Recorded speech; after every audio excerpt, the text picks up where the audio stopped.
पंजाब केसरी एक ऐसी मुहिम लेकर चल रहा है जहां पर राजस्थान की राजनीति की तमाम बड़ी बातें हैं हम सीधे आम पब्लिक तक पहुंचाते हैं।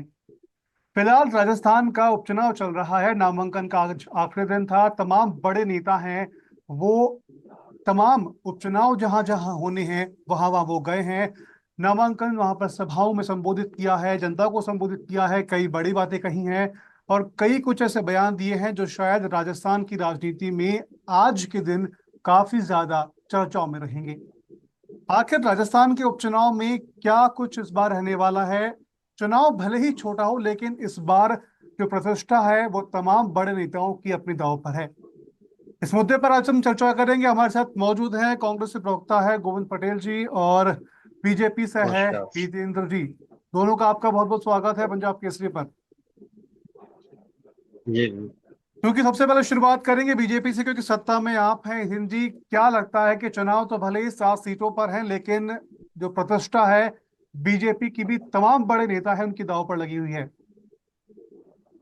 देखिए, छोटा हो चुनाव, बड़ा हो, 2 सीट पे हो, 4 सीट पे हो, मगर भारतीय जनता पार्टी हर चुनाव को बहुत तरीके से और पूरी मेहनत के आधार पर हम लड़ते हैं। हमारा चुनाव में एक ही मुद्दा है, विकास का मुद्दा। हम विकास के मुद्दे को लेकर, डबल इंजन की सरकार को लेकर हमारे कार्यकर्ता और संगठन के दम पर 7 सीटों पर चुनाव लड़ रहे हैं। हमें अपेक्षा और उम्मीद है कि प्रदेश की जनता हमारी बात पे मोहर लगाएगी, विकास पे मोहर लगाएगी और भारतीय जनता पार्टी 7 सीटों पे अच्छा प्रदर्शन करेगी।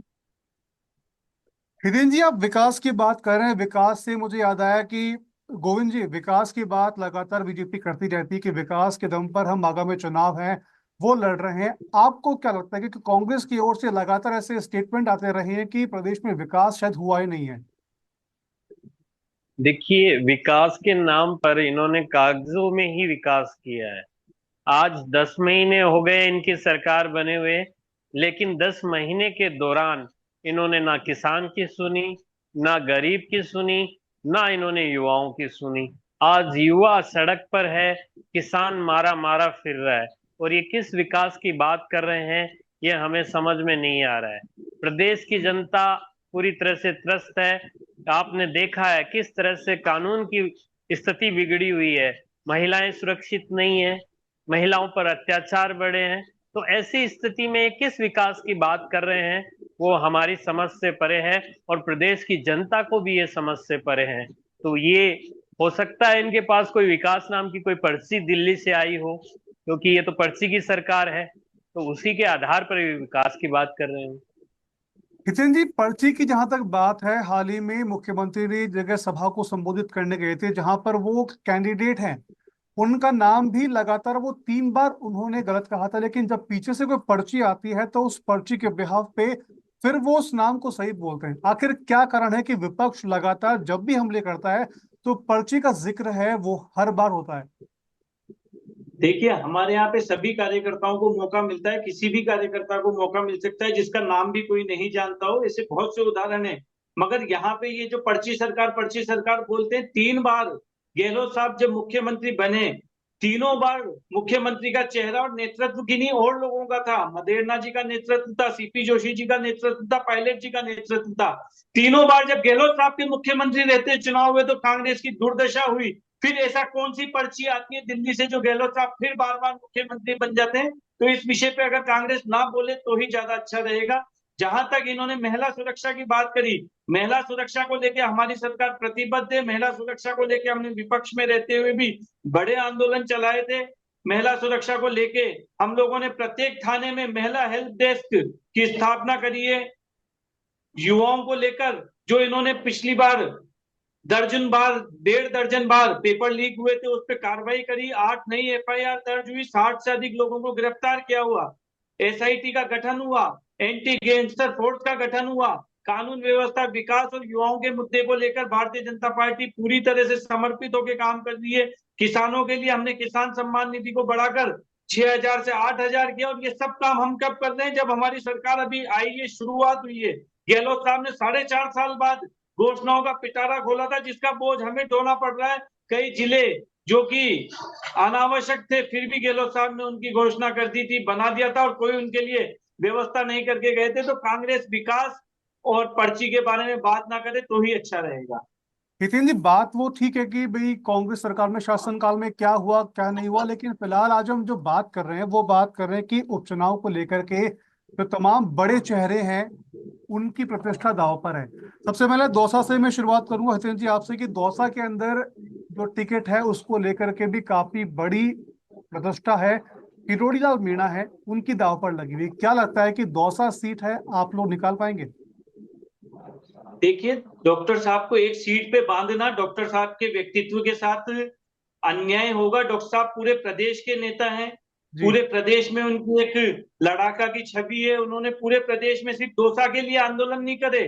जब पेपर लीक हो रहा था तो उसका नुकसान दौसा के छात्र को भी उठाना पड़ रहा था, तो 84 के छात्र को भी उठाना पड़ रहा था, तो शेखावाटी नागौर के छात्र भी उठा रहे थे, तो रामगढ़ के छात्र भी उठा रहे थे। दौसा डॉक्टर साहब का सब जगह प्रभाव है। इसी तरह से हमारे यहाँ जो नेता हैं उनका कहीं एक सीट पे नहीं है। हम लोग कलेक्टिव लीडरशिप में चुनाव लड़ते हैं, कांग्रेस की तरह नहीं कि एक क्षेत्र के नेता फला व्यक्ति है, दूसरे क्षेत्र के वो हैं, और एक दूसरे के खिलाफ ये लोग षड्यंत्र करते रहते हैं, एक दूसरे के खिलाफ अपशब्दों का उपयोग करते रहते हैं।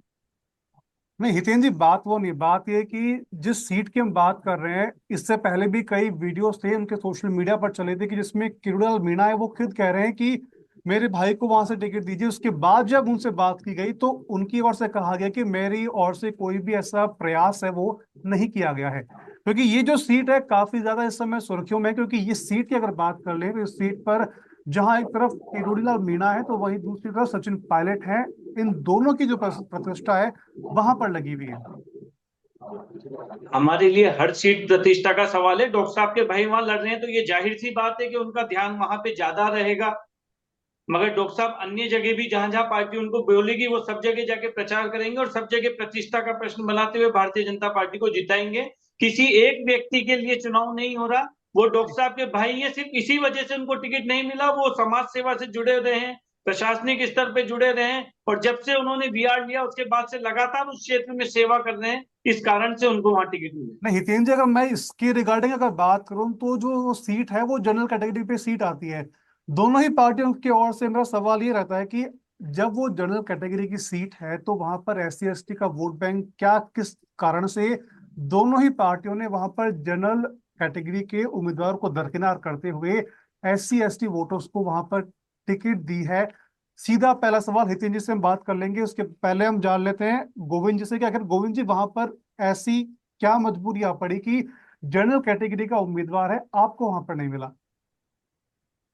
देखिए, इसमें क्या है, हमारी पार्टी की जो रणनीति है उसी के आधार पे टिकट दिया गया है।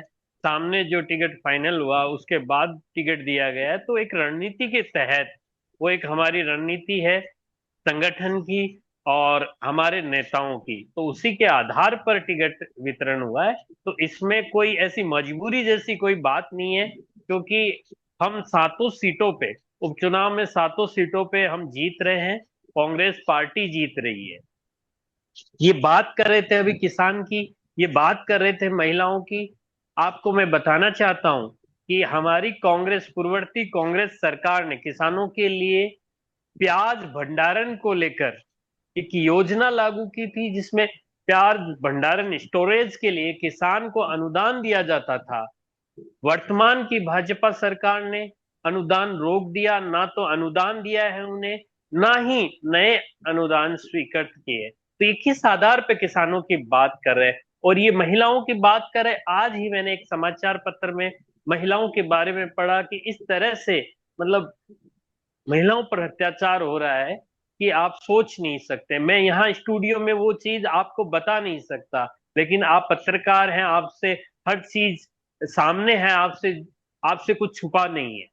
तो ऐसी बातें ये कर रहे हैं और ये कह रहे हैं कि हमारे किरोड़ी लाल जी, आप देखिए 10 महीने में उन्होंने जिस तरह की नौटंकी की, वो नौटंकी आपने देखी है। कभी वो कह रहे हैं मैं मंत्री हूं, कभी कह रहे हैं मैं मंत्री नहीं हूं, कभी इस्तीफा दे रहे हैं, कभी यूं कह रहे हैं। ये कौन सी राजनीति है? ये कौन सी जनता की सेवा है? आप बताइए।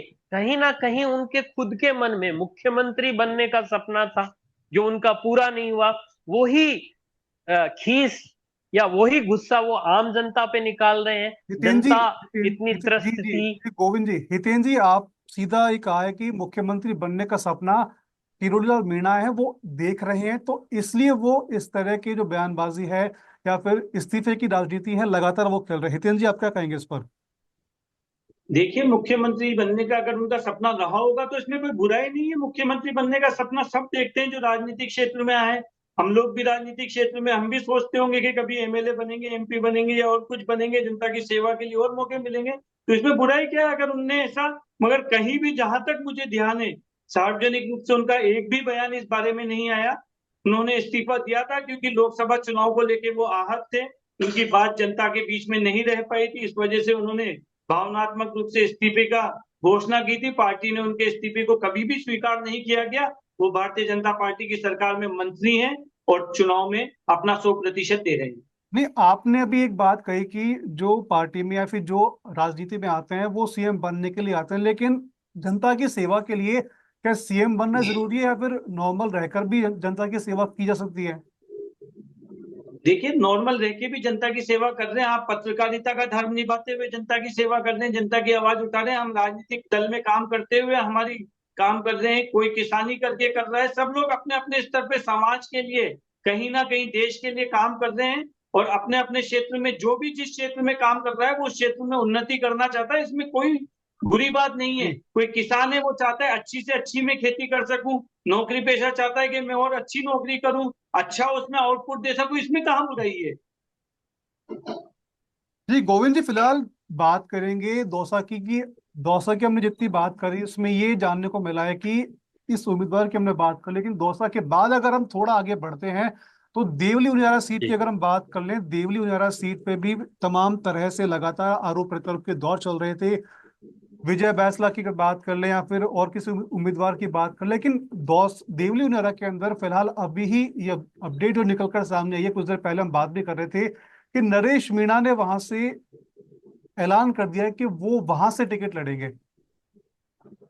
क्या कहेंगे गोविंद जी आप? देखिए, मैं आपको पहले भी ये चीज बोल चुका हूं कि हम सातों सीटों पे मजबूत स्थिति में हैं। हम मजबूत है। कोई भी चुनाव लड़े, किसी को भी अधिकार है चुनाव लड़ने का। कोई कुछ करे, उस चीज से कोई हमें फर्क नहीं पड़ रहा, क्योंकि हमारा जो मकसद है, हमारा जो आ, एक हम जो हमारा एक उद्देश्य है, वो उद्देश्य यही है कि जो ये पर्ची की सरकार है, जो ये झूठ मूठ की सरकार है, गोविंद इसको जी, बात हमें देवली उनियारा की हो रही है। मैं विपक्ष पे तो आरोप प्रत्यारोप चलते मैं रहेंगे, लेकिन बात यहाँ मैं पर देवली। जी वही चीज जी आपको बता रहा हूं। जी वहीं बोलिए। से बता रहा हूं जी। कि जो पर्ची की सरकार है, हम्म। इसको हमें आईना दिखाना है। और वो आईना दिखाने के लिए हमारे सारे कांग्रेस के नेता एकजुट होकर मेहनत कर रहे हैं। और चाहे वो उनियारा हो या फिर और कोई सीट हो, कहीं से भी हम कमजोर स्थिति में नहीं है। हम जीत के आएंगे, ये मेरा दावा है। लेकिन नरेश मीणा ने कांग्रेस से मतलब पार्टी से हट करके निर्दलीय चुनाव लड़ने का ऐलान किया, तो कांग्रेस की सीट सबसे बड़ी लड़ाई तो देवली उनियारा में यहाँ पर ये आ रही है ना कि अगर नरेश मीणा चुनाव लड़ते हैं, अगर निर्दलीय है, तो वहां पे वोट बैंक कटना तय है।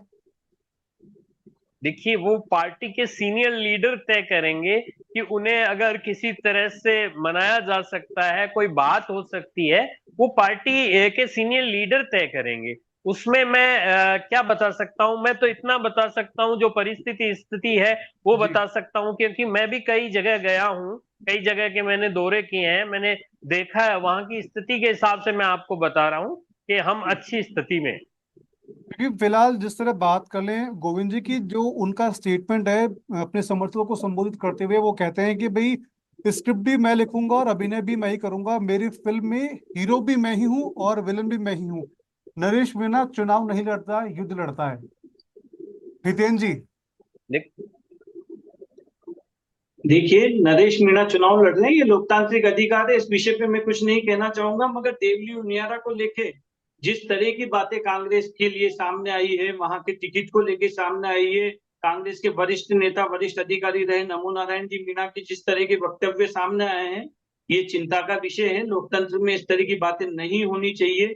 वहां के कांग्रेस कार्यकर्ता इसको लेके सोच रहे होंगे और जनता इन सब चीजों को देखते हुए फैसला करेगी कि किस उम्मीदवार को चुनना है। हमें पूर्ण विश्वास है जो हमारे उम्मीदवार है राजेंद्र जी गुर्जर, पूर्व विधायक रहे हैं, सर्व समाज के प्रत्याशी, और सभी 36 कौम मिलकर राजेंद्र जी गुर्जर को इस बार जिताकर कांग्रेस के मुंह पर, जातिवाद के मुंह पर, जो भ्रष्टाचार के आरोप लग रहे हैं उन सब पर करारा प्रहार करेगी देवरी उनियारा की जनता।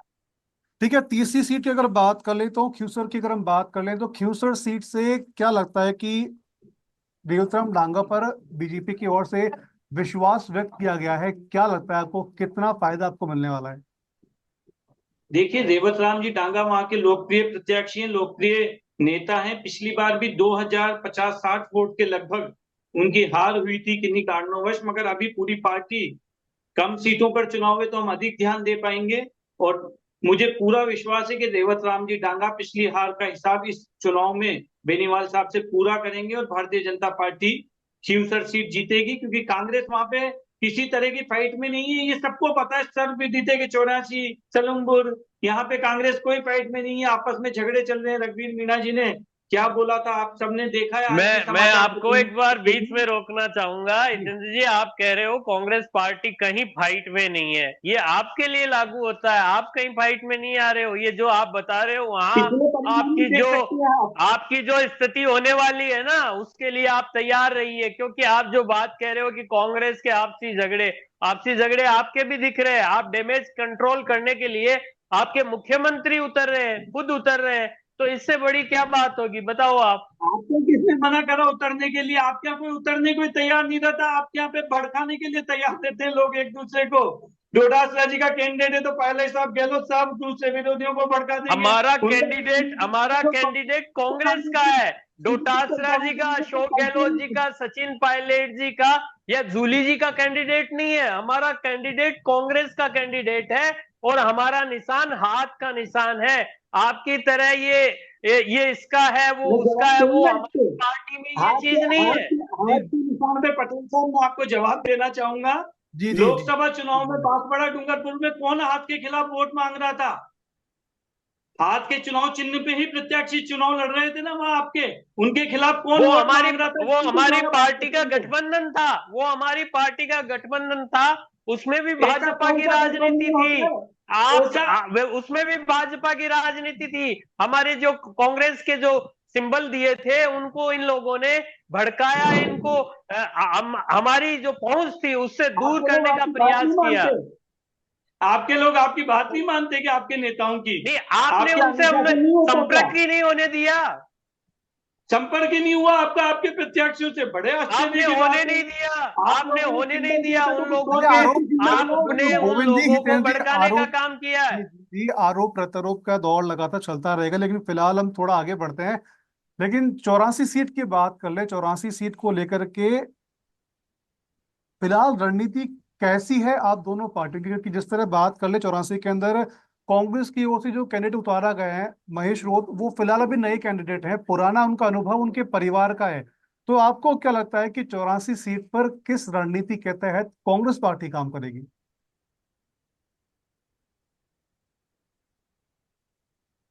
गोविंद जी, आवाज आ रही है आपको? हाँ जी। जी। देखिए, 84। हमारे जो महेश रोत है वो युवा है और उनके साथ युवाओं का पूरा हुजूम है, बुजुर्गों का आशीर्वाद है और युवा शक्ति जो आज प्रदेश में आपने देखा है, युवाओं का जो जज्बा और जुनून होता है वो पूरा उनके साथ चल रहा है।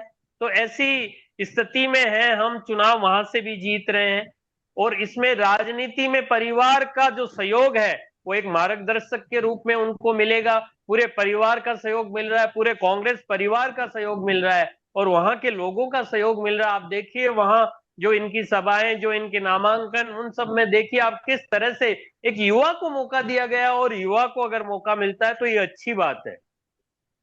बीजेपी की ओर से बात कर लें तो हितेन जी, आपका क्या कहना है, किस रणनीति के तहत 84 में लड़ने के लिए क्या प्लानिंग है, क्या स्ट्रेटेजी है? क्या आपको लगता है कि बीजेपी इस बार राजकुमार रोत को डिफेंड करने में, पीछे करने में कामयाब रहेगी?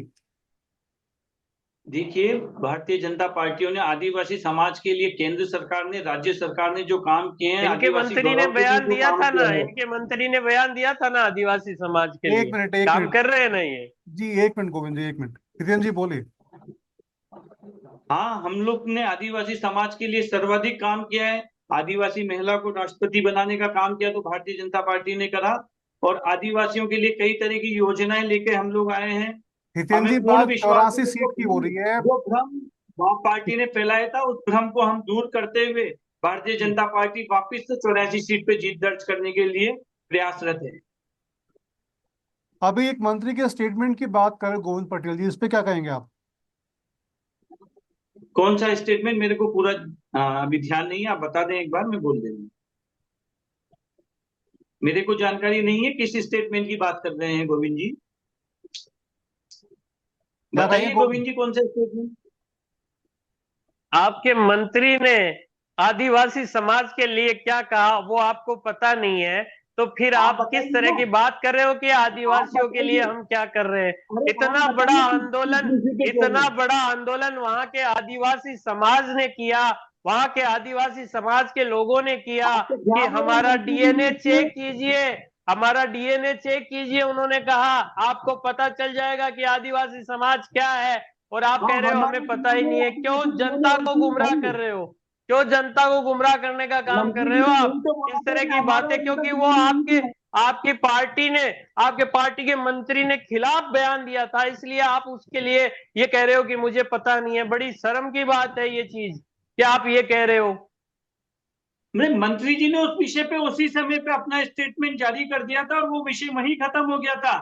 आदिवासी हमारे भाई हैं, विषय हिंदू विषय समाज का विषय गौरव कहाँ है। खत्म हुआ? विषय कहाँ खत्म हिंदू हुआ? आप हिंदू कह रहे हो समाज का, आदिवासियों के लिए आदिवासी हिंदू समाज हमने का ये गौरव किया है। वो किया, कांग्रेस की आदिवासी इससे समाज के लिए आप इस तरह के स्टेटमेंट कांग्रेस देते की हो। हिंदू समाज को बांटने की जो रणनीति रही है, उसको हम कभी भी कामयाब नहीं होने कांग्रेस देंगे। ने आदिवासी कांग्रेस ने हमारे कभी भाई हैं। बांटने का काम नहीं किया है, कांग्रेस कांग्रेस ने ने कभी यहीं से बांटने का बांटने का काम नहीं काम किया किया, है। बांट दिया। आपने तो देश ही बांटने का बांट दिया, काम हमने तो भाजपा बांटने का ने ही किया काम है, किया आपने। भाजपा ने किया बांटने का काम, कांग्रेस ने नहीं किया है। चलिए अच्छा, फिलहाल आरोप कांग्रेस ने नहीं प्रत्यारोप। किया। जी जी जी, आप दोनों के आरोप प्रत्यारोप को फिलहाल यहीं रोकेंगे। चलते चलते एक स्टेटमेंट मैं आप लोगों से और ले लेता हूँ दोनों पे कि बाकी झुंझुनू रामगढ़ सीट पर अगर आप दोनों की पार्टियों की क्या रणनीति है, किस तरह से काम कर रही है बीजेपी कांग्रेस की ओर से, एक एक एक आपका इस पे क्या कहेंगे आप? देखिए, झुंझुनू राम जी जी। हितेन। हाँ बोलिए, आप बोलिए। जी जी। झुंझुनू और रामगढ़ दोनों सीटों पे हमारे कांग्रेस के नेता कार्यकर्ता एकजुट होकर चुनाव लड़ रहे हैं, और कहीं भी कोई अ, ऐसी स्थिति नहीं है कि हम वहां से चुनाव हार रहे हैं, क्योंकि हमारे कार्यकर्ताओं में जो जोश और जज्बा है उसी के आधार पे, और हमारी पूर्ववर्ती सरकार की योजनाओं के आधार पे, और भाजपा के 10 महीने का जो रिपोर्ट कार्ड है जिसको 10 में से 0 नंबर देते हैं, उसी के आधार पे हम जनता के बीच जा रहे हैं।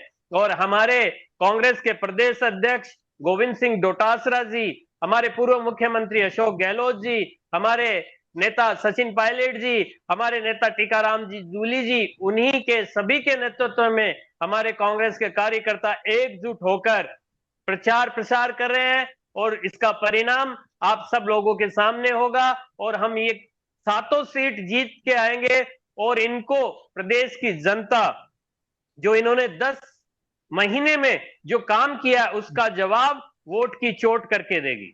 गोविंद जी, एक सवाल मेरा और आपसे है कि क्या आपको लगता है कि झुंझुनू क्षेत्र में आपने ओला परिवार पर फिर से उम्मीदवारी जताई है, वही रामगढ़ पर सहानुभूति कार्ड कार्ड खेला है, तो क्या लगता है कि दो जो प्लेइंग कार्ड आपने वहां पर चले हैं रामगढ़ और झुंझुनू में, कितने कारगर वो साबित होंगे? देखिए, इनको आप कार्ड मत बोलिए, आप जी देखिए कि झुंझुनू में कांग्रेस जीतती आई है। अब तक जी भाजपा को हमेशा हार का मुंह देखना पड़ा है। ओला जी। परिवार राजनीति में बहुत बड़ा नाम है, और उन्होंने, उनके साथ पूरे कांग्रेस के कार्यकर्ता है, उनके साथ वहां की जनता है, उसी के आधार पे पार्टी ने जिताऊ कैंडिडेट को टिकट दिया है, और सभी एकजुट है। यही स्थिति यहाँ की है। आप देख लीजिए, यहाँ पर हमेशा चाहे कांग्रेस हो चाहे बीजेपी हो, टिकट उसी परिवार के सदस्य को दी जाती है। तो ऐसे में इसको कार्ड मत बोलिए आप, ये जी हमारे मजबूत कैंडिडेट थे और जी। सर्वे के अनुसार भी जीत इनकी पक्की थी, इसीलिए इनको टिकट दिया गया है। हितेन जी, आपकी ओर से क्या टेक रहेगा, क्योंकि झुंझुनू रामगढ़ सीट की अगर बात कर लें तो दोनों ही सीटों पर जो पुराने प्रत्याशी थे, जिसने काफी समय वो हार का उस समय सामना करना भी पड़ा था, उन्हीं पर फिर से उम्मीदवारी है वो जताई गई है।